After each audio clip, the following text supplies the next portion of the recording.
ঐতিহাসিক একটা মন্দির মমেশানঘাট। এই যে বট গাছ দেখতে পাচ্ছেন, বট গাছ পাথরে বানানো বট গাছ।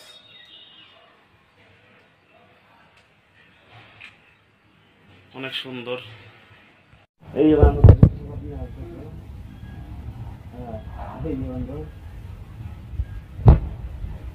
খুব সুন্দর একটা প্লেস, অসাধারণ।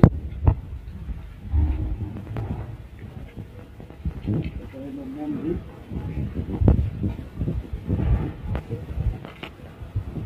দেখতে পাচ্ছেন সব পাথর।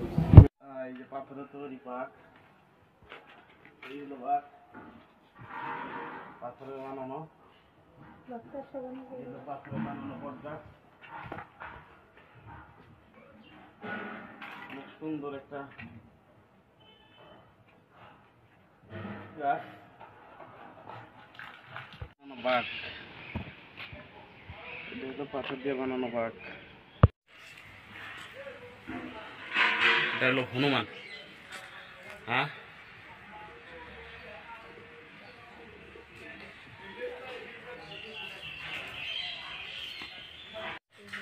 এই যে বট গাছটা দেখছেন, কমপ্লিটটা সিমেন্টের বানানো, বালু পাথর সিমেন্টে বানানো বট গাছ। অসাধারণ, অবিশ্বাস করো, অসাধারণ একটা গাছ বানিয়েছে পাথরের। দেখতে খুব ভালো, দেখলে দেখতে ইচ্ছা করে।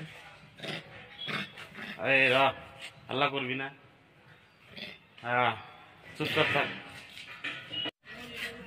দেখেন বট গাছটা কত সুন্দর, কমপ্লিটটা পাথরের বানানো। সুন্দর, দেখেন পুরো এটা দেখাতেছি। দেখবো পিছনের সাইডটা, পাথর দিয়ে হাঁস বানিয়ে রাখছে। হাঁসটা দেখুন,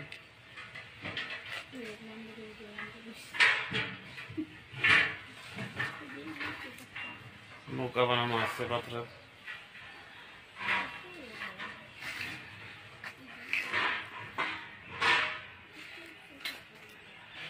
নৌকাটা কত সুন্দর।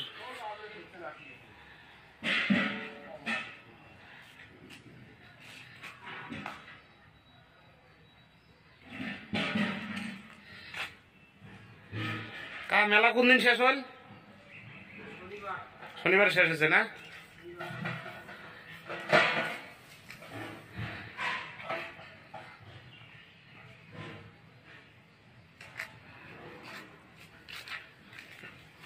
দেখেন বট গাছের দৃশ্য,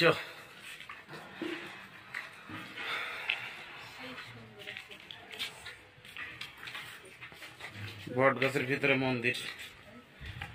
দেখুন, দেখুন বট গাছ, এগুলো সব সিমেন্ট দিয়ে বানানো, সিমেন্ট বালু পাথরে বানানো। এই একটা মন্দির, ভিতরে রাস্তা যাওয়া যাবে না, ভিতরে ঢোকা যাবে না, বাইরে থেকে আপনাদেরকে দৃশ্যটা দেখাতেছি।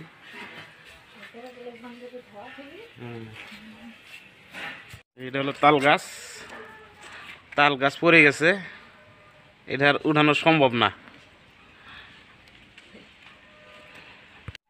এই একটা গাছ, বট গাছ।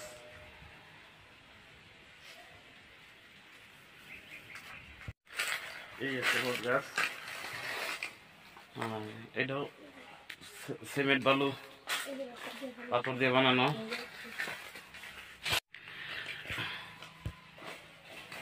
এটা হলো বট গাছের পাতা, ভেঙে পড়ছে। এটাও সিমেন্ট দিয়ে বানানো, রডও দিচ্ছে ভিতরে।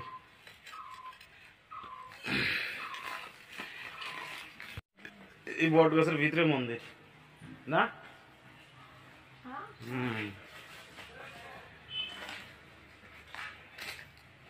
সুন্দর।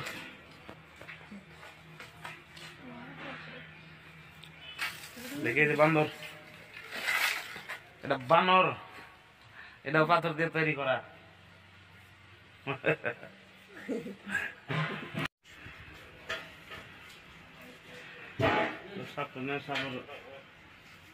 ভিতরে ঢুকি না থাক। বর্মা মন্দির, বর্মা মন্দির হাঁসের ভিতরে বর্মা মন্দির, বট গাছের ভিতরে মন্দির।